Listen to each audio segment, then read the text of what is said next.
Hi friends, அனைவருக்கும் வணக்கம். இன்றைய வெண்புலி விழிப்புணர்வு சேவையில் நம்ம காண உள்ளது பார்த்திங்கன்னா வேப்பிலை குடிநீர். இதோடைய பயன்கள் மற்றும் நம்மளுடைய முன்னோர்கள் கடைபிடித்த ஒரு சில தகவல்களை நம்ம இந்த வீடியோவில் பகிர்ந்துக்க போகிறோங்க.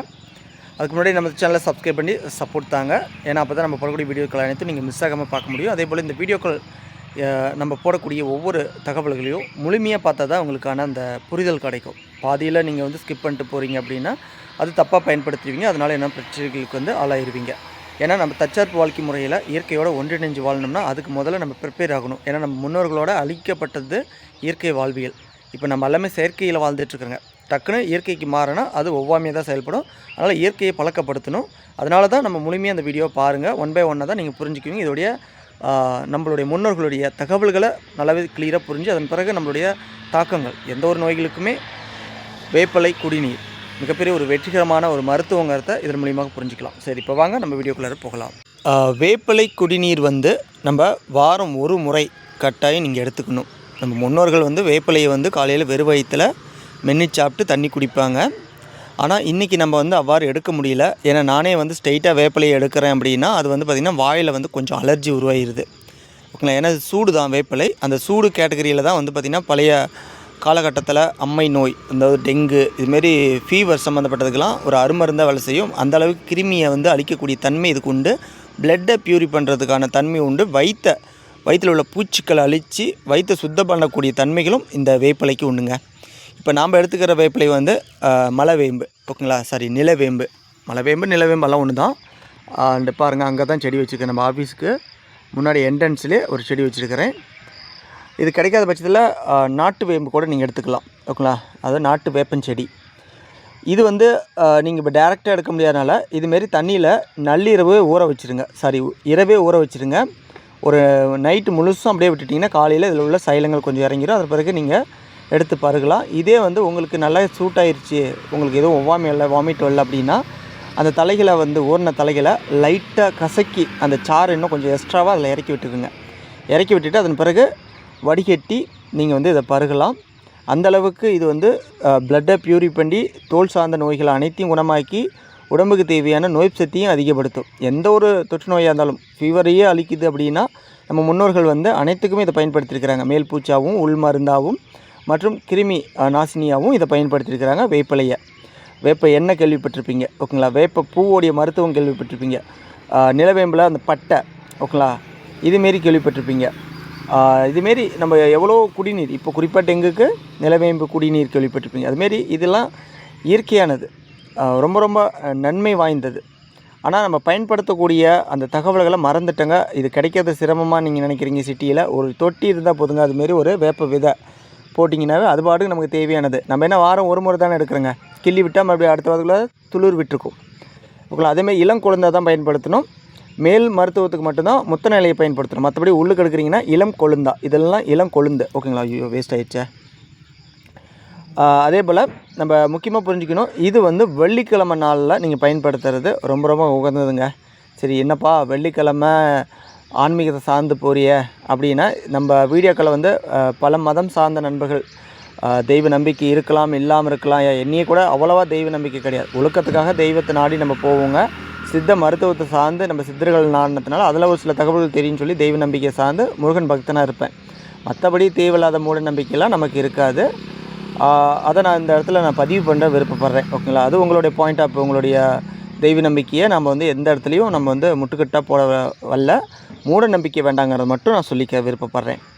சரி, எதுக்கு வெள்ளிக்கிழமை நான் பயன்படுத்த சொல்கிறேன்னா, இப்போ இயல்பாக பார்த்திங்கன்னா வெள்ளிக்கிழமையோட உங்களுடைய அந்த ஃபைனல் ஒர்க்கு முடியும், ஓகேங்களா? இப்போ சனி ஞாயிறு அப்படிங்கும்போது பல பெண்களுக்கு பார்த்திங்கன்னா ஏகப்பட்ட ஒர்க்கு வர ஆரம்பிக்கும். அதாவது ஞாயிற்றுக்கிழமை நான்வெஜ் எடுப்பாங்க. அந்த டைமில் இதுமாரி மூலிகை நீர், வேப்பிலை இதெல்லாம் எடுத்து பற்றியே இருக்க முடியாது.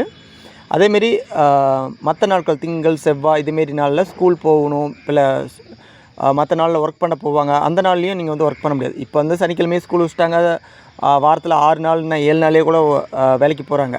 ஆனால் நம்ம அந்த காலத்தை நான் முன் வைக்கிறேன். சனி ஞாயிறு கவர்மெண்ட் லீவு, சனி ஞாயிறு ஸ்கூல் லீவு எல்லாமே அந்த லாஸ்ட் எண்டு நாள். அதனால் என்னென்னா மகளிர் ஃப்ரீயாக இருப்பாங்க. alla வேலையை முடிச்சுட்டு அந்த ஒரு நாள் முழுக்க முழுக்க எங்களுடைய உடல்நிலைக்காக எங்களை அறியாமையே பெண்கள் அதை அதிகப்படியாக பயன்படுத்துவாங்க. அதாவது விரதம், வெள்ளிக்கிழமை விரதம்பாங்க.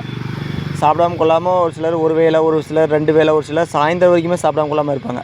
ஆனால் அவ்வாறு இருக்கும்போது அப்படி இருந்தால் தான் பசி தூண்டப்படும்.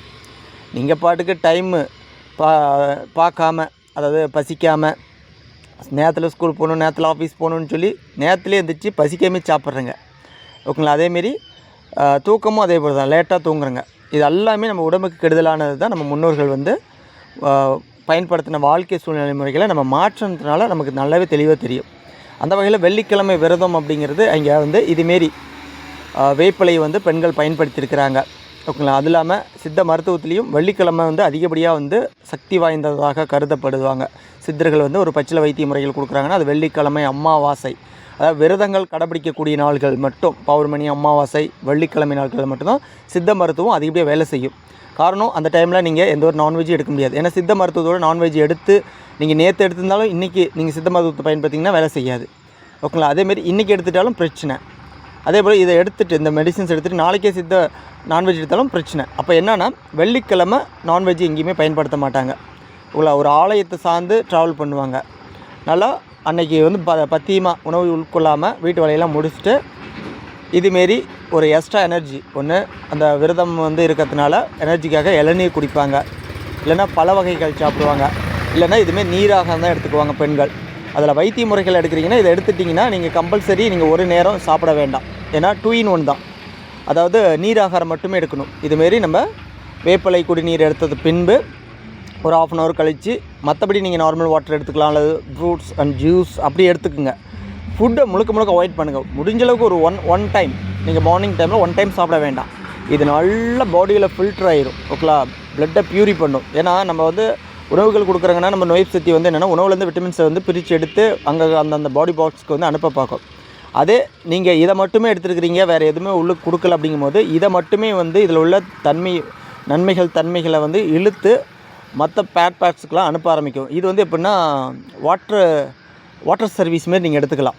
ஓகேங்களா? பாடியில் நம்ம ஒரு வண்டி வாகனங்களை வந்து வாட்டர் சர்வீஸ் விட்றாங்களே, அது ஒரு லுக்காக இருக்கிறதுக்கும் நல்லா கண்டிஷனாக இருக்கிறதுக்கு வாட்டர் சர்வீஸ் வந்து வர மாரி நம்ம பாடிக்கு வந்து வாட்டர் சர்வீஸ்னு நீங்கள் நினச்சிக்கோங்க. உங்களோட இப்படி சொல்கிறேன் அப்படின்னு தப்பாக நினச்சிக்கிறேன். உங்களுக்கு எளிமையாக புரியணுங்கிறதுக்காக அப்படி சொல்கிறேன். அவ்வாறு நீங்கள் வந்து நீராகாரம் மட்டும் நீங்கள் வெள்ளிக்கிழமை விரதம்னா ஒரு நேரம் சாப்பிடாமல் இருந்து இதுமாரி நமக்கு சப்போர்ட் பண்ணக்கூடிய இந்த வேப்பிலை, அதாவது பிளட்டை ப்யூரி பண்ணுறதுக்காக அன்னைக்கு கம்பல்சரி வெள்ளிக்கிழமை வேப்பிலையை நீங்கள் சாறு வந்து எடுத்துங்க. சாறுன்னா 1 டம்ளர் அளவு குடித்து உடம்பு உஷ்ணத்தை உருவாக்கி பக்க விளைவுகள் ஆயிடுறீங்க. அளவுக்கு மிஞ்சினா அமிர்தமும் நஞ்சும்பாங்க. அதுமாரி அளவான முறையில் தான் எடுத்துக்கணும். அந்த வகையில் நம்ம இது வந்து குறைவாக இதுமாரி தண்ணியில் ஒவ்வாமல் இருக்கிறீங்க ஊற வச்சு இந்த தண்ணியை எடுத்துக்கலாம். கொஞ்சம் லைட்டாக பிரிஞ்சு விட்டு, இல்லை நீங்கள் டேரெக்டாக உங்களால் சாப்பிட முடியும், உங்களுக்கு ஏற்றுக்குச்சு அப்படின்னாலும் நீங்கள் டேரெக்டாக கொழுந்தாக சாப்பிட்டுக்குங்க. மீண்டும் சொல்கிற கொழுந்தாக சாப்பிட்டுக்குங்க. சரி, இதை யாரெல்லாம் சாப்பிடக்கூடாது அப்படின்னு பார்த்தீங்கன்னா, கருவுற்ற பெண்கள் சாப்பிட வேண்டாம். ஓகேங்களா? மற்றபடி தாய்மார்கள் கூட இதுமாரி நீராகாரமாக மட்டும் பிழிஞ்சு கூட விட வேண்டாம், சும்மா ஊற வச்சு மட்டும் கூட எடுங்க. அது ஒன்றும் பிரச்சனை கிடையாது. இருந்தாலும் இன்றைக்கி நம்ம சொல்லக்கூடிய கடமை ஒரு சித்த மருத்துவர் அணுகி நீங்கள் எடுக்கணும். ஏன்னா இது வந்து என்னுடைய பாதுகாப்புக்காக நான் சொல்கிறேன். மற்றபடி இது தாத்தா பாட்டி வைத்தியம் தான். நம்ம வந்து எதுவும் பாய்சன் இதுமாரிலாம் கிடையாது. நம்ம வந்து அளவான முறையில் தான் எடுக்க போகிறோங்க. வாரத்துக்கு 1 முறை தான். அதையும் நான் சொல்லிட்டேன். ஓகேங்களா? அதனால் இந்த வீடியோ மூலியமாக நீங்கள் தெளிவாக புரிஞ்சிக்கலாம். நம்ம முன்னோர்கள் வந்து முட்டாள் கிடையாது. ஓகேங்களா? ஒவ்வொரு விடயங்களை வந்து அவங்க சொல்கிறாங்கன்னா அதில் வந்து 2 in 1 தான் செயல்படும். அதை தாண்டி அதை வந்து பிற்காலத்தில் வந்து ஒரு மூட நம்பிக்கையாக மாற்றிட்டாங்க. ஓகேங்களா? மற்றபடி இதுமாரி இயற்கை சார்ந்த வாழ்வியலில் நான் வாழ வந்து பழக ஆரம்பிச்சிட்டேன். நீங்களும் நம்ம சேனலில் பின்பற்றிட்டு இருக்கிறீங்க, நிச்சயம் பின்பற்றுவீங்க ஒரு நம்பிக்கை இருக்குது. உங்களுக்கு வேப்பன் செடி விதை வேணும்னா சொல்லுங்கள், நான் அனுப்பி வைக்கிறேன். நாட்டு விதையாக இருந்தாலும் சரி, அண்டு இதுமாரி நிலவேம்பாக இருந்தாலும் சரி, உங்களுக்கு நான் விதை அனுப்பி வைக்கிறேன். ஓகேங்களா? எல்லாமே நம்ம தற்சார்பு வாழ்க்கை முறையை தான் நம்ம கற்றுக் கொடுக்க போகிறோங்க. அதேமாரி கட்டணத்தை வசூலிக்க போகிறேங்க. ஒவ்வொரு வீடியோவில் நான் வந்து தெளிவாக தான் சொல்கிறேன். கட்டணம் வாங்கிறதுக்கான காரணம், நான் என்னுடைய வாழ்வாதாரத்தை கட்டமைச்சிக்கணும். எனக்கு இயற்கை சார்ந்த வாழ்வியல் முறைக்கு தேவையான எவ்வளோ விடயங்கள் நான் வந்து உருவாக்கணும். இப்போ நம்ம வேலைக்கு போகிறோங்க அப்படின்னா இதை என்னால் செய்ய முடியாது. என்னுடைய வாழ்வியலையும் நம்ம வந்து கட்டமைச்சு உங்களுக்கான வாழ்க்கையும் கற்றுத்தரணும். அப்படின்னா அந்த இயற்கை சார்ந்த வாழ்வியலுக்கான தற்சார்பு வாழ்க்கை முறைக்கு நீங்கள் ஒரு சில கட்டணம் வந்து செலுத்துகிற மாரி வரும். கட்டாயம் நீங்கள் நேரடியாக வந்து பயிற்சி பெற்றுக்கொண்டு தேவையான பொருட்களை விதைகளை நீங்கள் வாங்கிட்டு போகலாம். அதை தாண்டி ஒரு முறை தான் கட்டணம், மறுமுறை உங்களுக்கான சப்போர்ட் நிச்சயம் நம்ம வந்து கொடுக்க முடியும். என்னால் முடிஞ்ச அளவுக்கு இலவசமாக கொடுப்பேன். ஆனால் ஸ்டார்டிங் வந்து அதுக்கான ஒரு அடித்தளத்தை நீங்கள் கட்டணம் செலுத்துனீங்கன்னா நீங்கள் நிச்சயம் பின்பற்றுவீங்க. எதுக்குமே ஒரு வேல்யூ உண்டு. ஓகேங்களா? இலவசம் நம்ம கொடுத்தங்கன்னா அதோடைய அருமை வந்து தெரியாமல் பல பேர் அது வீணாக்கிடுறீங்க. அப்போ ஃபஸ்ட்டு ஸ்டார்டிங் கட்டணம் போக நீங்கள் இலவசமாக பெற்றுக்கொள்ளலாம். ஓகேங்களா? அதே போல் சேவைங்கிறது என்னென்னா, அதான் கற்றுக் கொடுக்கறதுலையே இன்னும் பல வருடங்கள் உங்களுக்கு தேவையான ஹெல்ப் வந்து இலவசமாக பண்ண முடியும். அது சேவை. மருத்துவ ரீதியாக ஹாஸ்பிட்டலுக்கு கூட்டு போயிட்டு வர்றது சேவை. இதை சார்ந்து விழிப்புணர்வு கொடுக்கறது சேவை. மற்றபடி இயற்கை சார்ந்த பொருட்களில் நான் ஓரளவுக்கு தான் இலவசமாக தர முடியும். ஆனால் ஃபஸ்ட் டைம் நீங்கள் கட்டணம் செலுத்தி பதிவு செஞ்சுக்கணும். விவி ஆர்கானிக் ஷாப்பில் வெண்புலி விழிப்புணர்வு சேவை மையத்தில் இலவசமாக பதிவு செஞ்சுக்கணும். அப்போ தான் நான் 100% உங்களுக்கு ப்ராப்பராக நான் ஹெல்ப் பண்ண முடியும். எப்பயுமே ஒரு டைம் நீங்கள் வந்து கட்டணம் செலுத்திங்கன்னாவே அதன் பிறகு லைஃப் லாங்கும் உங்களுக்கான ஹெல்ப் என்னால் முடிஞ்ச அளவுக்கு இலவசமாக பண்ண முடியும். ஒரு சில பொருட்கள் நீங்கள் விலை கொடுத்து தான் வாங்கணும். அதுக்கு தான் தற்சார்பு வாழ்க்கை முறையை நம்ம கற்றுக் கொடுத்ததுனால நீங்கள் என்ன நாடி நீங்கள் இருக்க தேவையில்லை, சார்ந்து இருக்க தேவையில்லை. யாரையும் நீங்களே உருவாக்கிக்குவீங்க என்னாட்டம். ஓகேங்களா? அதே போல் ஒன்று மனதில் வச்சுக்கோங்க, இவ்வளவும் ட்ரை பண்ணுறேன் எனக்கு நல்லாவிலையே அப்படின்னு முதல்ல வருத்தப்படாதீங்க. இதுக்காக நம்ம எடுக்கக்கூடிய இதுமாதிரி சின்ன சின்ன தகவல்கள் பல கொடிய நோய்கள் வராமல் தடுக்கும். கேன்சர்லேருந்து இப்போ லேட்டஸ்ட்டாக நம்ம கிடைச்ச நியூஸு, ஒரு வெளிநாட்டு சார்ந்த UK ஒரு தம்பதி 3வது கட்டம் கேன்சர். ஓகேங்களா? டாக்டர் கைவிரிச்சிட்டாங்க. ஆனால் இங்கே வந்து மஞ்சள் வேப்பிலை ஊற வச்சு அந்த தண்ணியை எடுத்து கேன்சர்லேருந்து முழுமையாக குணமாகிட்டாங்க. அதுமாரி நமக்கு வந்து இது ஒரு ஹெல்த்தியானது தான். இது கூட நீங்கள் மஞ்சள் ஆட் பண்ணுறதாலும் ஆட் பண்ணிக்கோங்க. அது வந்து ஒரு ஆன்டிபயோட்டிக் மெடிசின்ஸாக செயல்படும். இந்த தலையில் உள்ள நச்சுக்களையும் அழிச்சிடும். ஓகேங்களா? பூச்சிகள் மேலே வந்து தொற்று பூச்சிகள் இருக்கும், அதெல்லாம் சுத்தம் பண்ணுறதுக்காக மஞ்சள் அழைச்சிட்டு நீங்கள் இதுமாதிரி ஊற வச்சு எடுத்துக்கோங்க. மறக்காமல் பயன்படுத்துங்க. மிஸ் பண்ணிடாதீங்க. என்னடா இது வேணாலும் சொல்கிறான்னு அப்படிங்காதீங்க. நமக்கு உடம்புக்கு மல்ட்டியாக தேவை. அது நம்ம இதுமாதிரி வாரம் ஒவ்வொரு முறையில் ஒவ்வொன்றும் எடுத்துக்கணும். முன்னோர்களுடைய கட்டமைப்பை தான் நான் கற்றுக் கொடுத்துட்டுருக்கிறேன். அது இன்னும் வேறு லெவலுக்கு நம்ம வந்து விரிவாக விளக்க போகிறோங்க வருங்காலத்தில். அதனால் வெயிட் பண்ணுங்கள், நல்லதே நடக்கும். நம்பிக்கையோடு செயல்படுங்க. நீங்கள் மருத்துவம் எடுக்கிறீங்களா எடுத்துக்குங்க. ஈவினிங் டைம் சாப்பிட்டு முடிச்சுட்டு ஈவினிங் மருந்து சாப்பிட்டுக்குங்க. காலையிலங்கும் போது பச்சிலை வைத்திய முறை தான், உணவே மருந்து தான். நம்ம சொல்லக்கூடிய பச்சை காய்கறி, கீரைகள், பழங்கள், கசப்பு தோறுப்பு சார்ந்த உணவுகள், குறிப்பாக நீர் ஆகாரங்கள், ஓகேங்களா, இதெல்லாம் எடுத்துக்கிட்டு தவிர்க்க வேண்டிய உணவுகளும் குறைத்து கொள்ளக்கூடிய உணவுகளையும் நீங்கள் கட்டமைச்சிக்கணும் ஒரு குறுகிய காலனாச்சும். அதை தாண்டி மனசும் உடலும் ஆரோக்கியப்படுத்திக்கணும். இன்னும் உணவோ மருந்தோ எப்படி வேலை செஞ்சு உங்களுக்கான வியாதிகளை குணமாக்குங்கிறத நான் சொல்லி தான் தெரியணும்ல. நீங்கள் கண் கூட நீங்கள் அதை பார்க்க போகிறீங்க. ஓகேங்களா? எனக்கு நல்லா குணமாகிட்டு வந்துட்டுருக்குது. நான் இதுமாரி தகவல்களை தான் பின்பற்றுறேன். நீங்களும் பின்பற்றுங்க. மீண்டும் நல்ல ஒரு தகவல் நான் சந்திக்கிறேன். அதை உங்களது விடைபெறுவது நான் உங்கள் விவி. நன்றி, வணக்கம்.